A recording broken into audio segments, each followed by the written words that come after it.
Les risques existentiels qui menacent l'espèce humaine sont nombreux.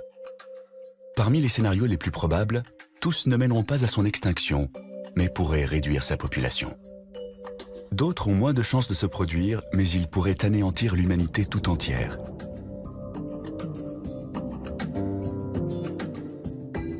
Dans notre liste des 10 scénarios pour une fin du monde au XXIe siècle, nous avons classé les dangers naturels de la 10e à la 6e place.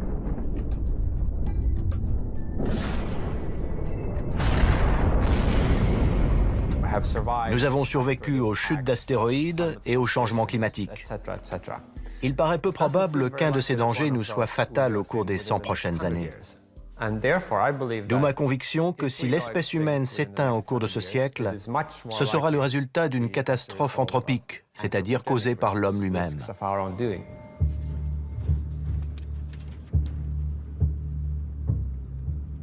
De loin, Pripyat ressemble à n'importe quelle ville en béton construite en Ukraine dans les années 1970. Mais dès qu'on s'approche, le tableau change.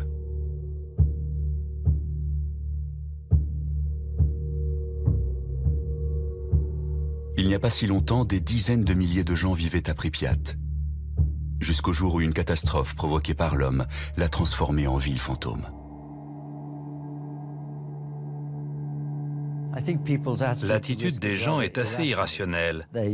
Ils s'angoissent pour des risques très mineurs, comme les produits cancérigènes dans les aliments, un accident d'avion ou de train. Mais ils sont dans le déni total d'événements plus rares, mais plus graves. Or, ceux qui résultent des activités humaines sont ceux qui m'inquiètent le plus. Nous approchons du réacteur numéro 4. Les techniciens qui travaillaient à Tchernobyl n'ont pas voulu causer un tel désastre. Ils effectuaient des tests afin de vérifier ce qui se passerait si les turbines de la centrale nucléaire étaient privées de leur source normale d'alimentation électrique. L'explosion du réacteur, dans la nuit du 26 avril 1986, a libéré des taux de radioactivité énormes, rendant toute la zone inhabitable pour des siècles.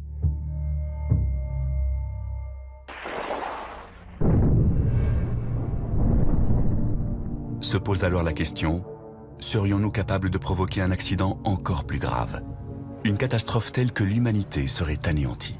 Ce n'est pas une hypothèse délirante de dire que l'humanité va s'éliminer elle-même au cours de ce siècle. Je ne le souhaite pas, mais je prends en compte objectivement la puissance des technologies mises au point et le manque de fiabilité des hommes qui les conçoivent et les utilisent. Il y a une probabilité réelle pour que l'histoire de l'humanité prenne fin au cours de ce siècle. La seconde moitié de notre liste des scénarios de fin du monde recense ce qui pourrait résulter d'actions humaines.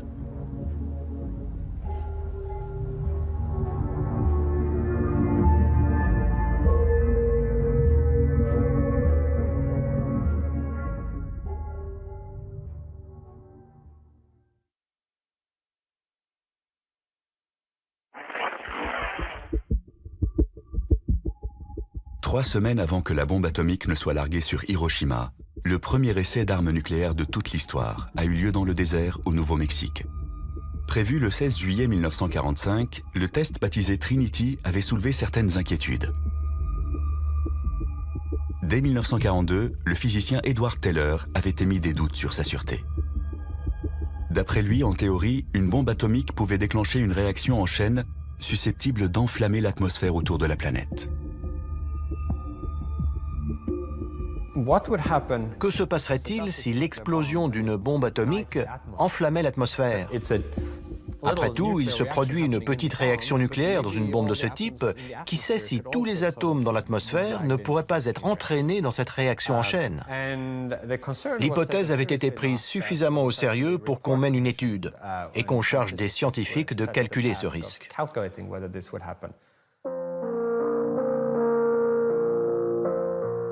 Aujourd'hui, les spécialistes savent dans quelles conditions un tel scénario pourrait se réaliser.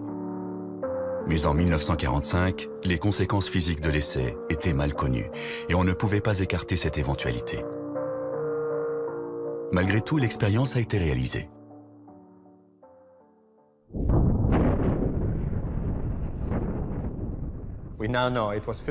On sait depuis que ça ne pouvait pas se produire. Mais ça donne à réfléchir. Jusqu'à quel point pouvons-nous nous fier à nos calculs? Peut-on miser l'avenir de l'humanité sur leur exactitude?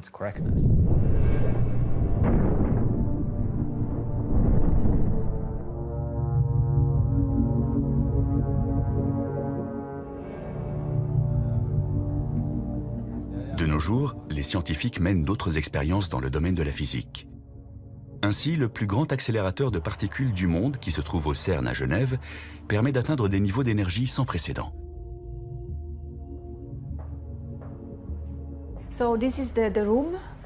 C'est dans cette pièce que nous enregistrons les données utiles obtenues par la collision des deux faisceaux du LHC. Le LHC est un anneau de 27 km, formé d'aimants supraconducteurs qui accélèrent en sens inverse deux faisceaux de protons à une vitesse proche de celle de la lumière. Les nouvelles particules créées lors de la collision devraient nous aider à comprendre la formation de l'univers. Ces images ont été filmées le 30 mars 2010, jour où le LHC a établi un nouveau record.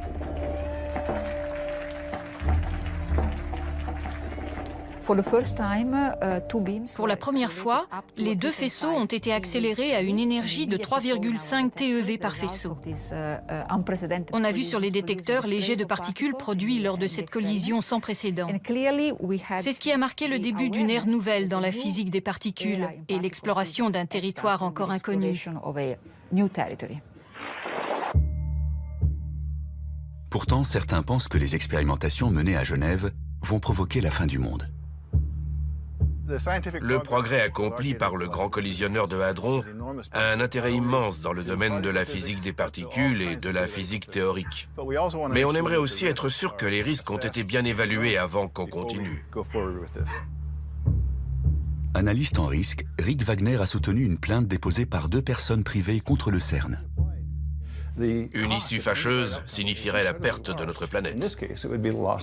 Un certain nombre de gens estiment donc de leur devoir de citoyens vis-à-vis de la Terre et de l'humanité de faire stopper les choses jusqu'à ce qu'une évaluation soit menée à bien. Un professeur allemand a lui aussi déposé une plainte contre le CERN. Les physiciens devraient faire le maximum pour trouver le point faible de leur théorie. Je suis simplement de ceux qui leur disent « faites attention ». Otto Rössler affirme que les chercheurs du CERN ont pris un risque ce fameux jour de mars 2010. L'énergie de ces collisions a été multipliée par 4 cette année, contre mes recommandations. Si elle atteint les niveaux prévus, d'après mes calculs, il y a un risque de 8% pour que la Terre, rétrécisse, jusqu'à ne plus faire que 2 cm de diamètre dans quelques années.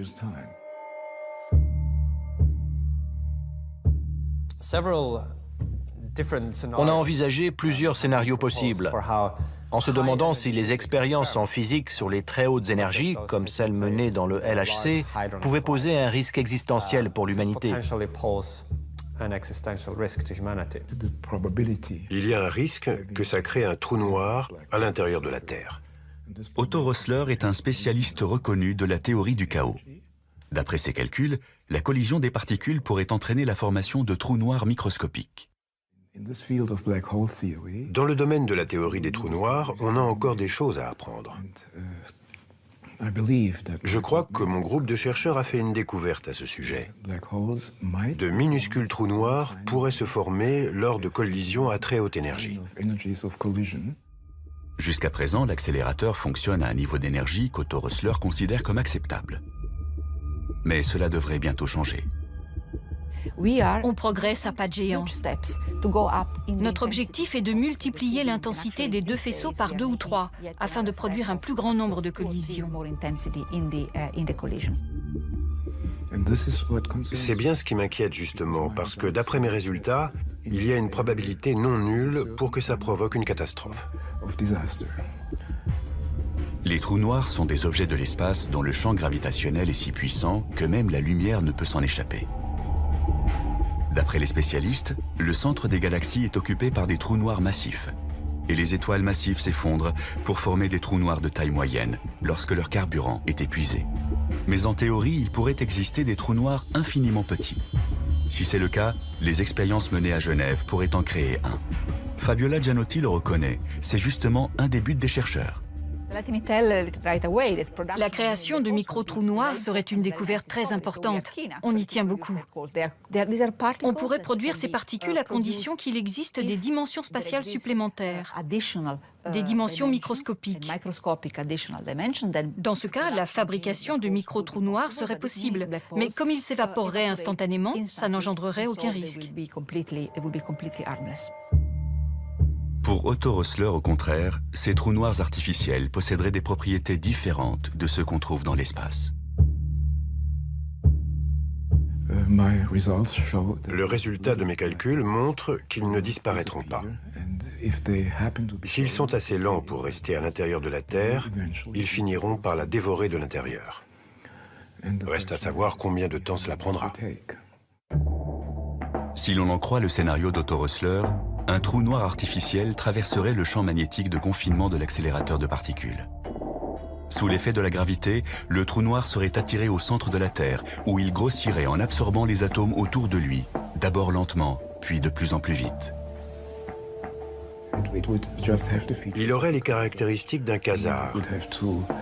Il produirait 2 jets d'énergie dans 2 directions opposées qui finiraient par fuser de la Terre. C'est là qu'on se rendrait compte de la présence de cette machine qui finirait par avaler la Terre de l'intérieur plus ou moins rapidement.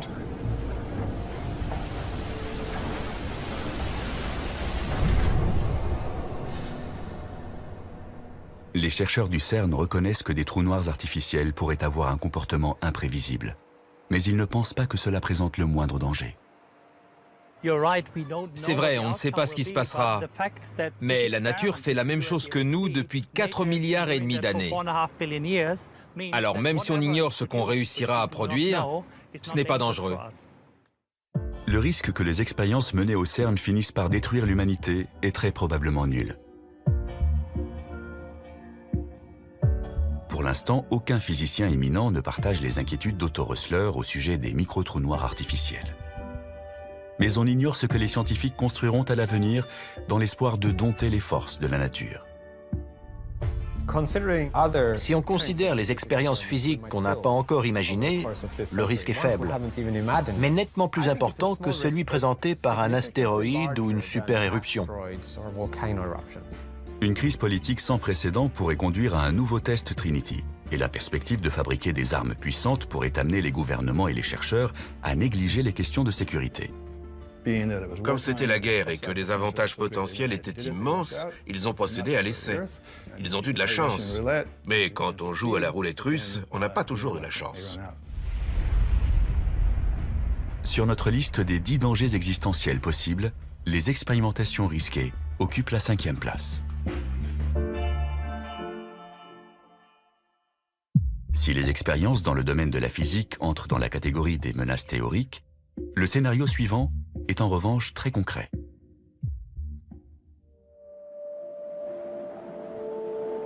C'est l'été en Antarctique, en ce mois de janvier 1909. Il fait moins 50 degrés et l'explorateur Ernest Shackleton, qui tentait de rejoindre le pôle Sud, a été contraint à l'abandon. Sur le chemin du retour, il découvre quelque chose qui va transformer à jamais notre perception du continent de glace. Un morceau de bois fossilisé, mais aussi un fragment de grès qui porte l'empreinte d'une plante. Il n'y a qu'une seule explication possible à la présence de ces 2 éléments. Il fut un temps où cet environnement aujourd'hui désertique était couvert d'une forêt vierge.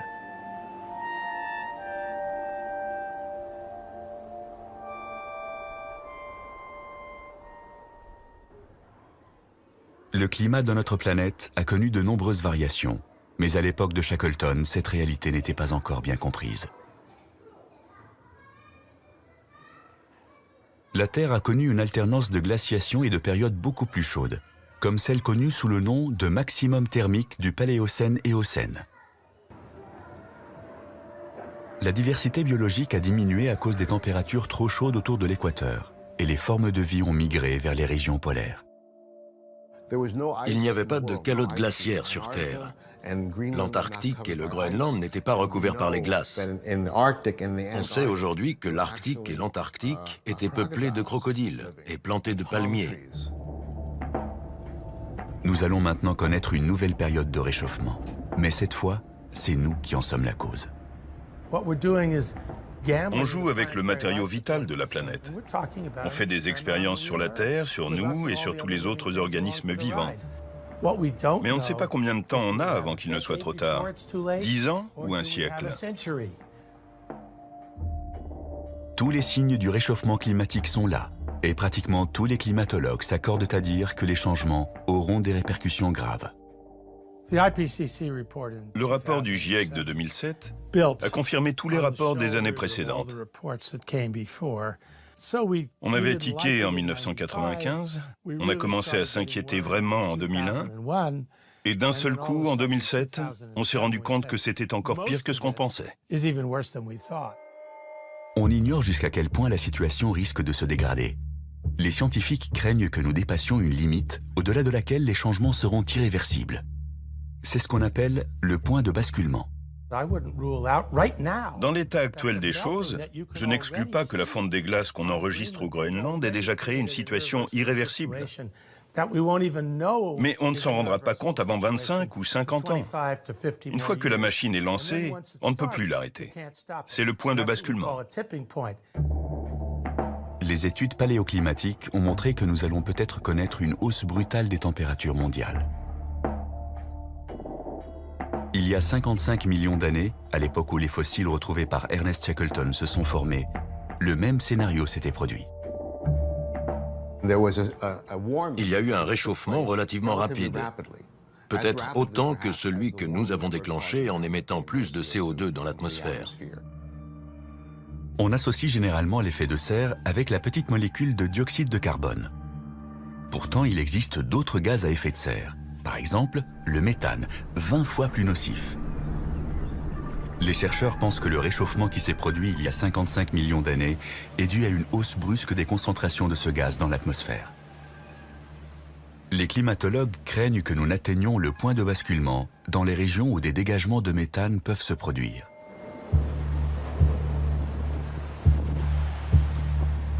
Les plus grandes réserves de méthane naturel se trouvent dans le sous-sol de la toundra sibérienne et le pergélisol sous-marin de la mer de Sibérie orientale. C'est également cette zone qui connaît actuellement l'augmentation de température la plus notable. L'association des deux n'augure rien de bon. Depuis le début du XXIe siècle, le printemps et l'été ont été plus chauds là-bas de 4 degrés par rapport à la moyenne relevée pour les années 1970 à 1999. C'est énorme dans cette région où le pergélisol est aussi étendu. Le pergélisol sous-marin contient de grandes quantités de méthane, un gaz à effet de serre très puissant. D'après les estimations, il y en a tellement dans cette région côtière immense qu'il suffirait qu'1% seulement soit libéré dans l'atmosphère pour accélérer le processus de réchauffement.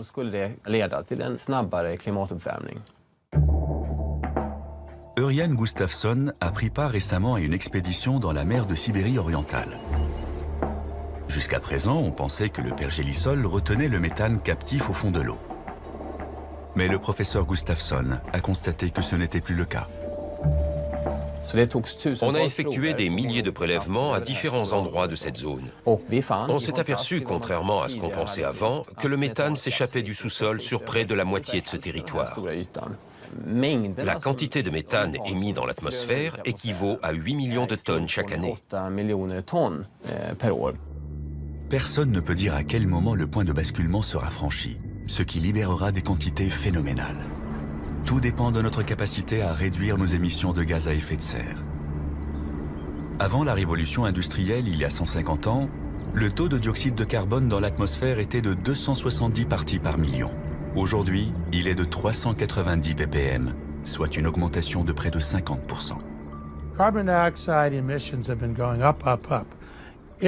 Les émissions de CO2 n'ont cessé de croître.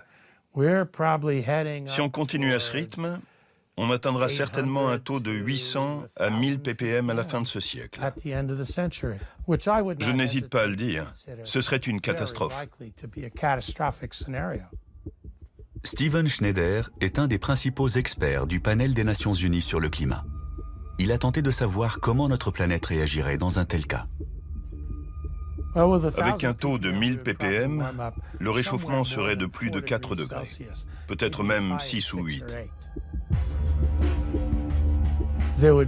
Il y aurait une déglaciation au Groenland, avec une montée du niveau des mers de 5 à 10 mètres, des ouragans plus fréquents et des super incendies.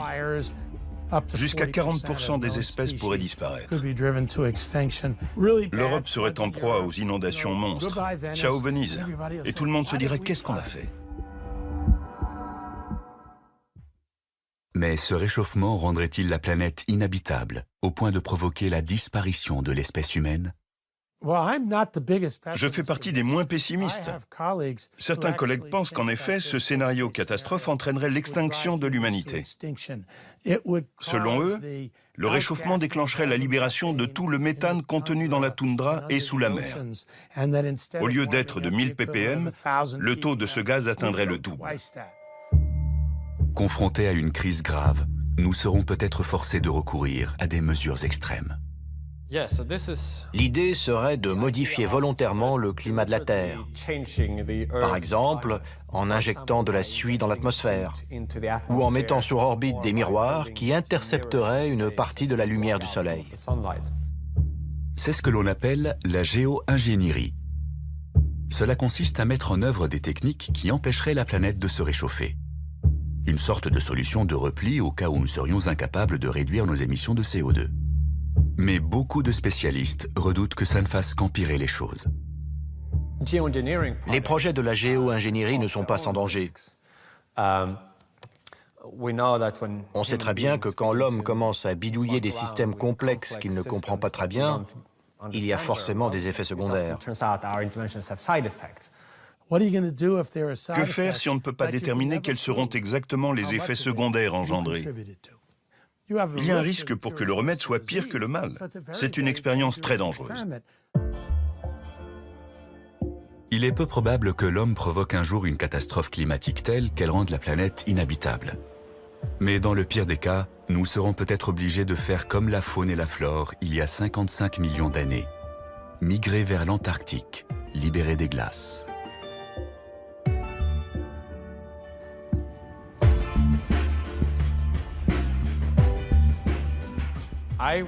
Je dirais que le risque est plus élevé que tous ceux que nous avons examinés précédemment.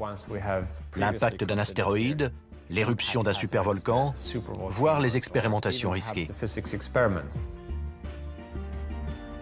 C'est pourquoi la menace d'une catastrophe climatique est classée 4e sur notre liste.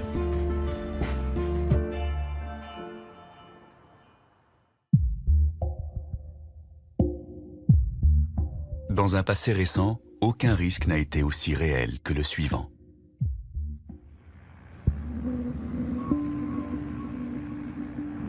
Octobre 1961.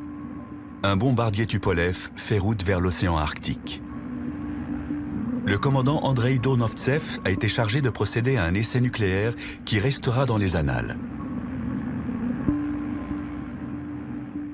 Il doit larguer la Tsar Bomba, la bombe la plus puissante jamais mise au point de l'histoire de l'humanité.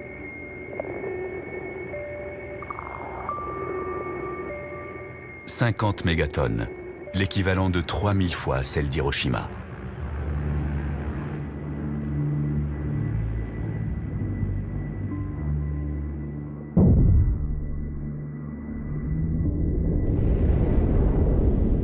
Le champignon atomique s'élève à plus de 60 km de haut. Et l'onde de choc fait 3 fois le tour de la planète avant de ne plus être perceptible.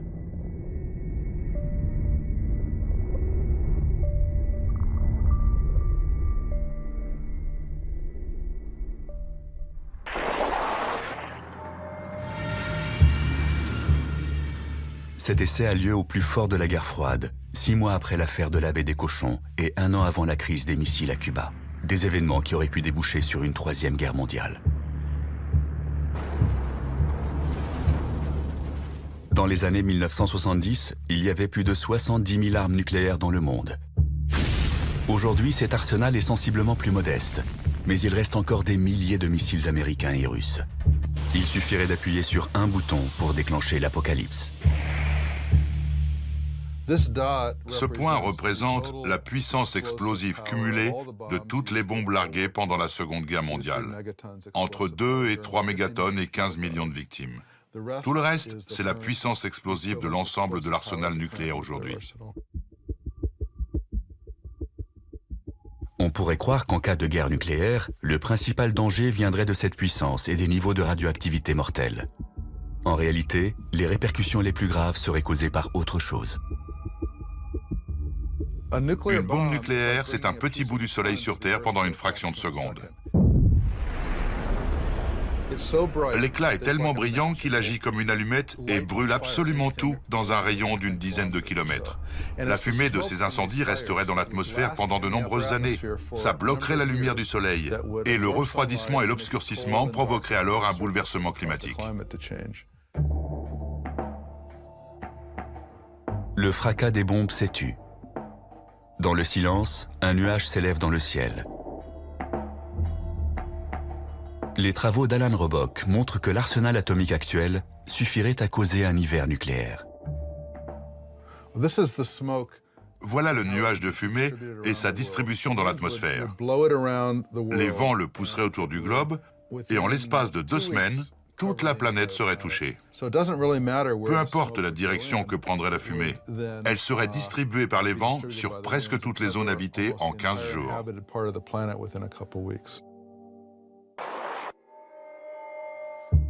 D'après cette simulation, les températures resteraient négatives même pendant les mois d'été. Ça, c'est le premier été après la formation du nuage, le deuxième et le troisième. Pendant tout ce temps, les températures seraient négatives. On aurait un vrai hiver nucléaire. L'agriculture serait stoppée, il ferait froid, sec, et il n'y aurait pas de lumière, et la majeure partie de la population mondiale mourrait de faim. Même après le nouveau traité de désarmement signé récemment par Obama et Medvedev, l'arsenal américain et russe est encore assez important pour déclencher un hiver nucléaire.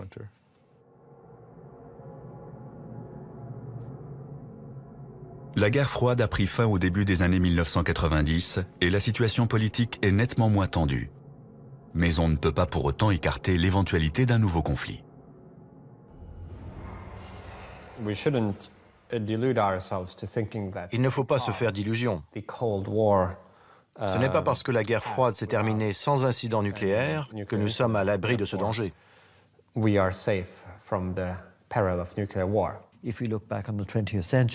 Voyez comment la situation géopolitique a changé au XXe siècle. 2 guerres mondiales, l'essor puis la chute de l'Union soviétique. Personne ne peut prédire quelle sera la situation dans la seconde moitié du XXIe siècle. Il est tout à fait possible qu'une crise entre 2 nouvelles superpuissances soit gérée de façon moins heureuse que pendant la guerre froide. Une chose est sûre, les progrès technologiques permettront de concevoir des armes nouvelles et plus puissantes. Quand Alfred Nobel a inventé le TNT, il pensait qu'un explosif aussi puissant mettrait fin à jamais à la guerre parce que personne n'oserait s'en servir. Idem quand Richard Gatling a inventé sa mitrailleuse. C'était une arme tellement meurtrière qu'elle mettrait fin aux guerres pour la même raison. Or, l'expérience a montré que toute nouvelle arme est utilisée. Les armes futures feront peut-être appel à une science de l'invisible. La nanotechnologie consiste à manipuler la matière au niveau atomique et moléculaire.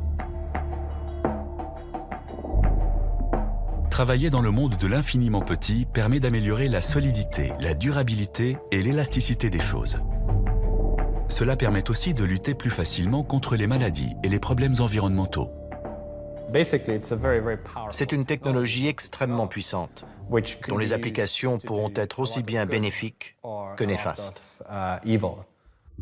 De fait, la nanotechnologie a un côté obscur. On parle déjà de créer des nano-armes. Dans le domaine militaire, les applications sont innombrables. Exemple des armes qu'on pourrait mettre au point, des engins volants autonomes ou semi-autonomes de la taille d'un moustique, capables de tuer un individu qui ne serait pas protégé. On pourrait imaginer une sorte de boîte qui contiendrait des mini-robots programmés pour repérer les êtres humains et leur injecter un poison. Ils vous piquent et terminé. Un prototype de ce genre existe déjà. Les machines volantes autonomes sont de plus en plus petites et intelligentes.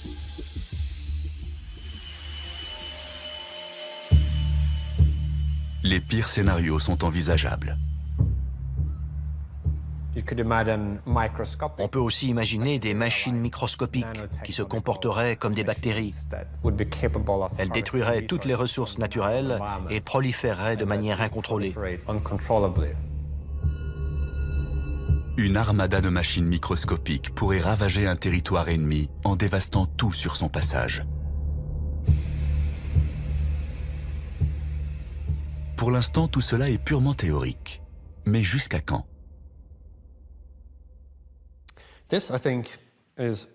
C'est l'un des principaux risques existentiels qui nous menacent.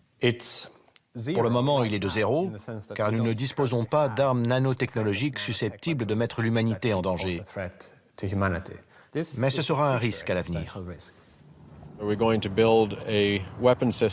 Va-t-on réussir à mettre au point un type d'arme capable de détruire le monde, à l'instar de notre arsenal nucléaire? La réponse est peut-être. On n'a pas encore complètement défini l'ampleur du danger, mais ce n'est pas demain la veille qu'un cinglé ou un terroriste sera en mesure de fabriquer une arme de fin du monde avec des composés moléculaires. La Première Guerre mondiale a été une guerre chimique. Le gaz lacrymogène, le gaz moutarde et le gaz chloré ont été utilisés massivement sur les champs de bataille en Europe. La Seconde Guerre mondiale a été celle de la bombe atomique. Quelles seront les armes de la Troisième Guerre mondiale? La question reste ouverte. Einstein a dit un jour « Je ne sais pas quelles armes seront utilisées pendant la Troisième Guerre mondiale, mais la quatrième se réglera à coups de pierre et de bâton. » C'est une catégorie qui englobe des risques spécifiques et différents. Armes nucléaires, armes nanotechnologiques, armes qui n'ont pas encore été inventées. Et de fait, la probabilité qu'une guerre déclenche une catastrophe existentielle est assez élevée.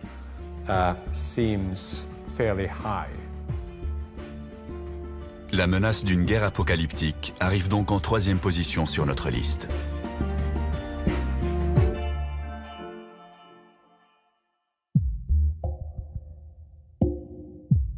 La deuxième place est occupée par un danger qui relève encore du domaine de la science-fiction.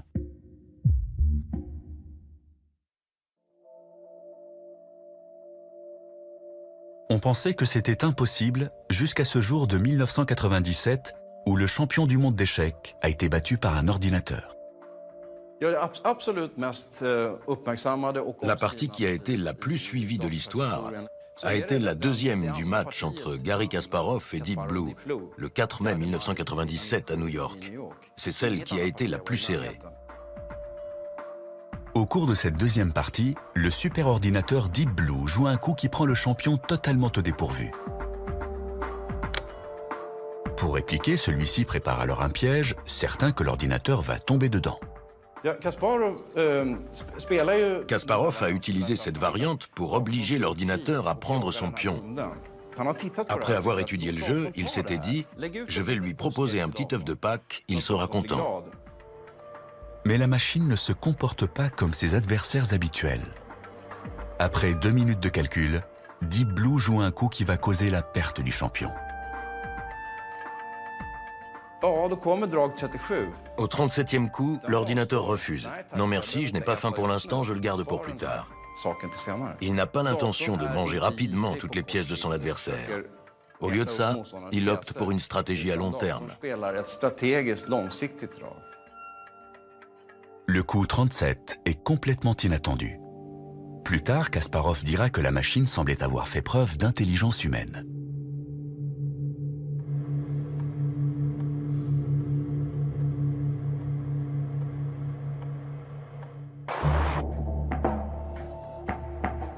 Il n'est pas exagéré d'affirmer que nous sommes entrés dans l'ère de la machine.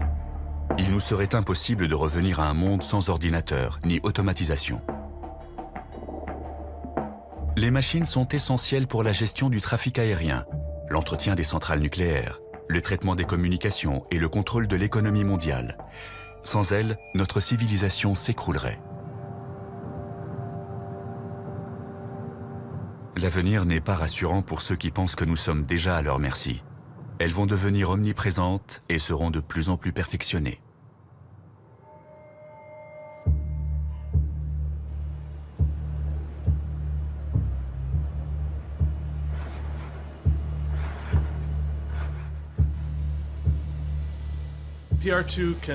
PR2, c'est ouvrir une porte, brancher une prise, prendre une boisson dans le réfrigérateur et plier des serviettes. On peut lui faire plein de choses. Dans la Silicon Valley, Willow Garage met au point les appareils ménagers de demain. Ici, on est sûr que les robots deviendront aussi banals que les lave-vaisselle ou les ordinateurs. C'est ici qu'on assemble tous nos robots.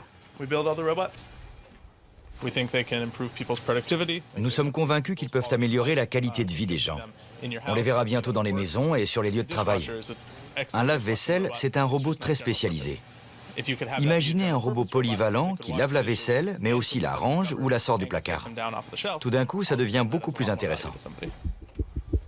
Mais les machines pourraient-elles devenir perfectionnées et autonomes, au point de représenter une menace pour l'humanité ? Pourrait-elle un jour se retourner contre nous, comme on le voit dans les romans et les films de science-fiction? Aujourd'hui, les robots en sont encore au premier balbutiement. Ils ont tout juste appris à marcher, mais on devine déjà de quoi ils seront capables à l'avenir.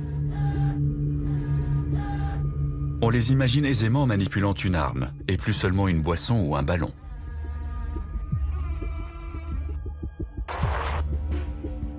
Il y a longtemps que l'armée utilise des véhicules aériens non pilotés, mais on voit aussi apparaître des robots terrestres sur les champs de bataille. Devant la banalisation des robots militaires, il a même fallu organiser des conférences afin d'évoquer les problèmes éthiques liés à leur utilisation en temps de guerre. Les gens ne se rendent pas compte qu'il y en a autant. On en avait très peu en 2001, mais aujourd'hui, il y en a quelques 7000 déployés en Afghanistan et en Irak. Certains sont utilisés pour la surveillance et la manipulation d'engins explosifs. Là-dessus, rien à dire. Ce qui nous gêne, c'est l'utilisation de ce que l'on appelle des plateformes armées, c'est-à-dire de robots de combat. L'armée américaine en a acheté 1700. Ils sont télécommandés, mais peuvent aussi fonctionner de façon complètement autonome. Lorsqu'ils repèrent un objectif, ils calculent une solution de tir en une fraction de seconde. Puis ils attendent, pour l'instant du moins, qu'un humain leur donne l'ordre d'agir.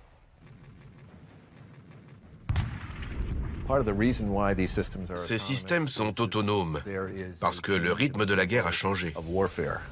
Les hommes n'ont plus toujours le temps de se concerter avant d'attaquer un objectif. C'est une question très grave. Quel degré d'autonomie allons-nous accorder à ces systèmes pour prendre la décision de tirer ou pas? Mais pour que la fiction devienne réalité et que les machines se retournent contre nous, il faudra plus que de la force brute. Elles devront devenir intelligentes.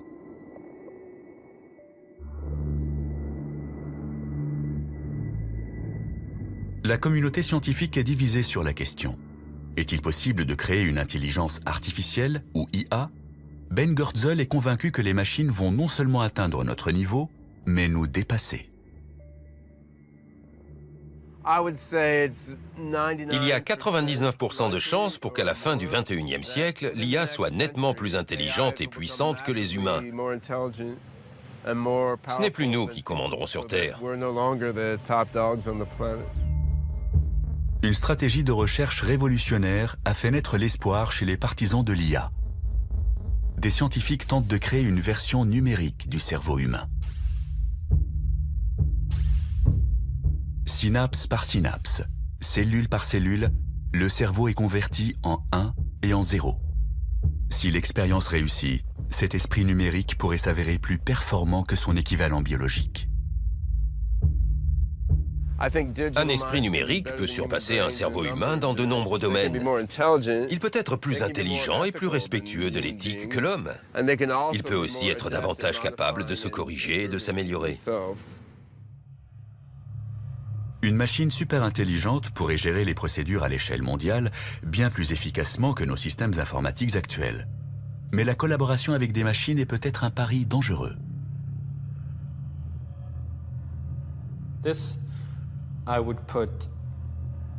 C'est un risque que je classerais tout en haut ou presque de la liste des dangers existentiels. C'est un scénario qu'on ne peut pas écarter. On va peut-être créer une IA dans un but utile pour s'apercevoir au final qu'on s'est trompé. Ça peut paraître fou ou relever du domaine de la science-fiction, mais une superintelligence serait capable de concevoir très rapidement des technologies très puissantes afin d'imposer sa volonté. Il y a un risque pour qu'un esprit numérique se retourne contre nous sans que nous soyons assurés de pouvoir l'arrêter à temps. On pourrait se dire, s'il commence à déraper, on le débranchera. Mais c'est justement une réaction qu'une superintelligence sera en mesure d'anticiper. Elle considérera ce scénario comme une manière de l'empêcher d'atteindre son objectif et fera ce qu'il faut pour l'éviter. Elle pourrait, par exemple, s'introduire dans le réseau Internet de façon à envoyer un peu partout des copies d'elle-même, ou prendre le contrôle d'engins robotisés pour s'emparer du pouvoir.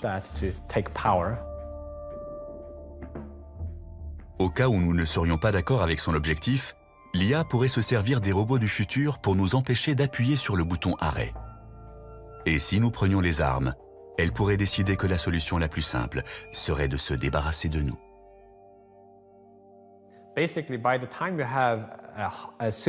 Le jour où on sera confronté à une superintelligence hostile ou indifférente à notre bien-être, on aura déjà perdu.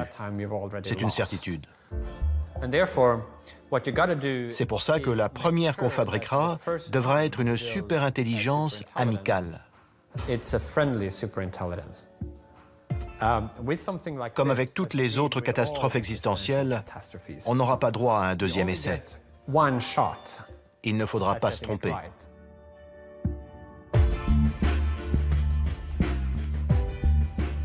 La menace que représentent des machines super intelligentes est en deuxième position sur notre liste de scénarios catastrophes.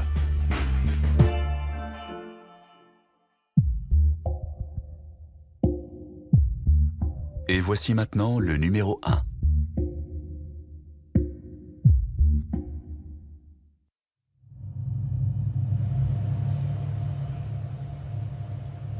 C'est un vendredi comme les autres en ce mois de mars 1979. Mais à la fin de la journée, le personnel du complexe militaire 19 à Sverdlovsk en Union soviétique va provoquer un accident catastrophique. Il y a toujours eu des accidents. Celui de Sverdlovsk en 1979 est le plus connu. Un technicien de maintenance a retiré le filtre d'un conduit d'aération. Il l'a dûment noté dans le registre, mais l'information échappe aux membres de l'équipe suivante. En l'absence de filtre, des spores de la maladie du charbon se dispersent dans le bâtiment. Le chiffre officiel a été de 80 morts. En réalité, on soupçonne que l'accident a fait 300 victimes. Les ouvriers de l'usine de céramique qui se trouve juste en face sont les plus touchés. La plupart de ceux qui travaillaient ce jour-là décèdent en l'espace d'une semaine. Rétrospectivement, on a appelé cet accident le Tchernobyl biologique.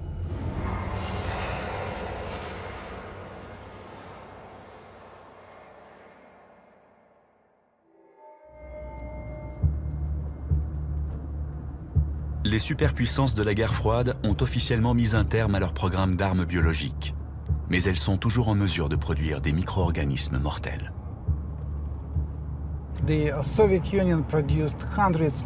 L'Union soviétique a fabriqué des centaines de tonnes d'armes biologiques, croyez-moi. De quoi tuer toute la population mondiale.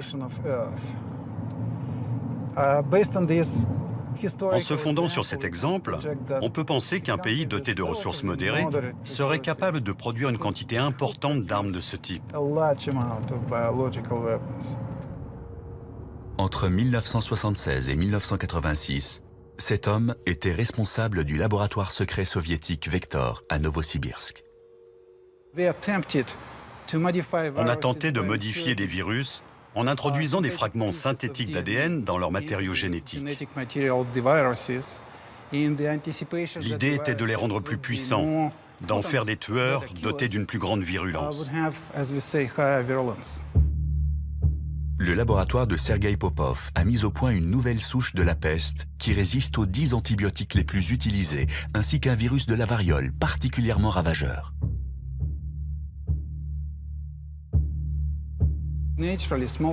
En temps normal, la variole tue environ 30% des gens contaminés. Il a été prouvé de façon expérimentale, dans le cadre d'un de mes projets, qu'il était possible de créer un virus avec un taux de mortalité de 100%. En manipulant le code génétique, il est désormais possible de créer de nouveaux organismes vivants. Ce domaine de la recherche a été baptisé biologie de synthèse ou biologie synthétique. Beaucoup espèrent qu'il aidera l'humanité à faire face à de nombreux problèmes. Ce qui intéresse les chercheurs, c'est d'utiliser la biologie de synthèse pour dépister les tumeurs dans le corps et aussi nettoyer des sites irradiés. Notre imagination sera la seule limite dans ce domaine. Mais ce qui motive les investissements dans ce secteur, c'est l'espoir de pouvoir mettre au point un nouveau carburant pour les voitures et les avions avant que les réserves de pétrole ne soient épuisées. Cette herbe va être modifiée génétiquement afin qu'elle pousse plus vite et plus haut. Ensuite, une superbactérie créée synthétiquement la transformera en un biocarburant. Notre but est de copier des gènes de n'importe quel organisme pour fabriquer un carburant renouvelable. L'immense potentiel de cette technologie suscite cependant de nombreuses inquiétudes. Elle présente un risque grave. Imaginons que des scientifiques soient en mesure de créer des organismes qui finissent par évincer les formes de vie naturelles. S'ils venaient à s'échapper par accident d'un laboratoire, ils pourraient proliférer de manière incontrôlable. Quelles seraient les conséquences pour les écosystèmes? On n'en sait rien. Les risques sont nombreux. On ne peut pas être sûr à 100% qu'on n'introduira pas involontairement dans la nature un microbe génétiquement modifié.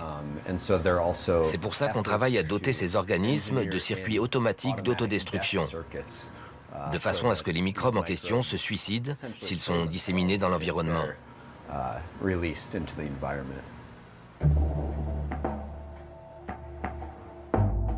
Ce que beaucoup redoutent le plus, ce n'est pas l'éventualité d'un accident, mais une destruction provoquée volontairement. Ces deux hommes ont déclenché une vive polémique en fabriquant un virus dangereux grâce aux techniques de biologie de synthèse. Eckhard Wimmer et Geronimo Cello ont trouvé le génome du virus de la poliomyélite sur Internet. Puis ils ont commandé et reçu par courrier les séquences ADN nécessaires à sa fabrication. Avec du matériel standard de laboratoire, ils sont ensuite parvenus à recréer ce virus mortel. Ça veut dire que si on y arrive avec un petit virus comme celui de la polio, on pourrait aussi le faire un jour avec celui de la variole. L'intention de ces virologistes n'était pas de propager la polio, mais de montrer combien il était facile de fabriquer un virus. Beaucoup de gens ont été atterrés. À l'époque, le grand public s'était ému à l'idée que ça puisse être mal employé et que Ben Laden dispose d'une recette qui lui permette d'anéantir la population des États-Unis. Eckhard Wimmer et ses collègues ont synthétisé le virus de la polio uniquement pour montrer que c'était possible. Cette technologie deviendra bientôt très accessible, alors on s'inquiète à l'idée que certains en fassent un mauvais usage. Les technologies sont de plus en plus puissantes, en particulier les machines qui permettent de synthétiser l'ADN. Bientôt, ces techniques seront accessibles à tous ceux qui voudront se les procurer d'occasion sur eBay pour quelques milliers de dollars. À moins qu'on se décide à faire quelque chose, dans 10, 15 ou 20 ans, n'importe qui pourra fabriquer sa propre version du virus de la variole ou du virus Ebola. Sergueï Popov est convaincu que nous serons confrontés à des formes de vie artificielle encore plus menaçantes.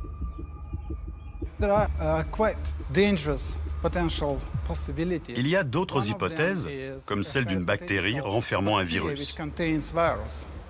Les deux sont dangereux. Si on s'attaque à la bactérie, le virus continuera à propager la maladie. Et si on s'attaque au virus, on ne sera plus protégé contre la bactérie. C'est un scénario cauchemardesque. Une infection bactérienne doublée d'une infection virale pourrait se solder par une maladie que nous serions incapables de soigner. Les particules en suspension dans l'air sont le mode le plus efficace de transmission d'un agent pathogène. La victime inhale de fines gouttelettes de fluide et il ne faut qu'une quantité infime pour contaminer un individu. Une attaque biologique pourrait être lancée dans un endroit comme celui-ci. Une rame de métro fonctionne comme une pompe dans un tube. Si on répand une bonne quantité d'agents pathogènes au-dessus des voies, le déplacement des rames les fera se propager le long des tunnels. Ce serait suffisant pour contaminer beaucoup de monde.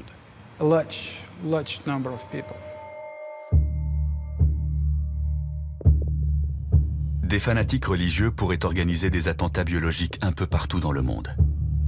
Des populations entières pourraient devenir stériles après avoir été exposées à des virus synthétiques attaquant les cellules reproductrices.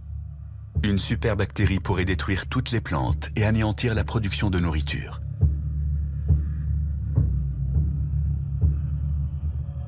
Comme on peut le voir, les scénarios catastrophes dans ce domaine, accidentels ou non, ne manquent pas.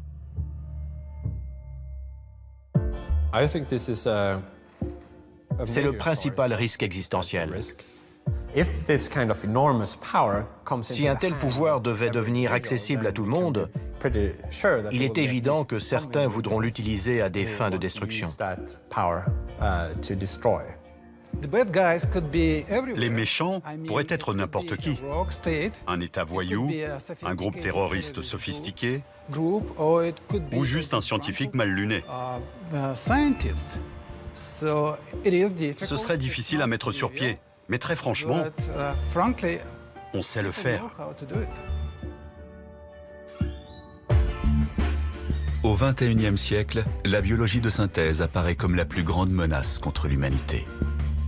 Elle arrive donc en tête de nos 10 scénarios de fin du monde.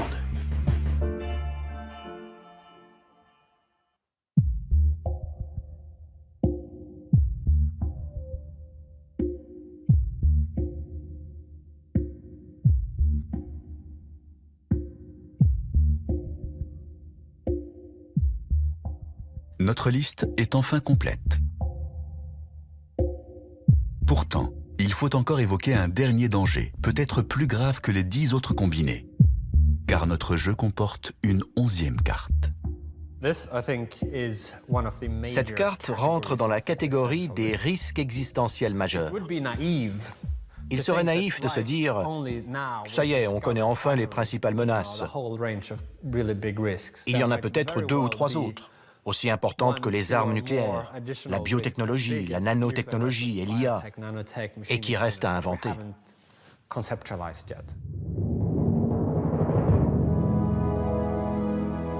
Le sort de Pripyat nous donne un aperçu de ce que serait l'avenir dans un monde où les hommes auraient disparu.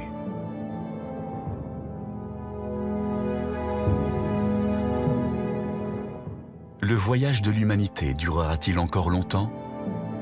Tout dépend de notre capacité à survivre à ce siècle.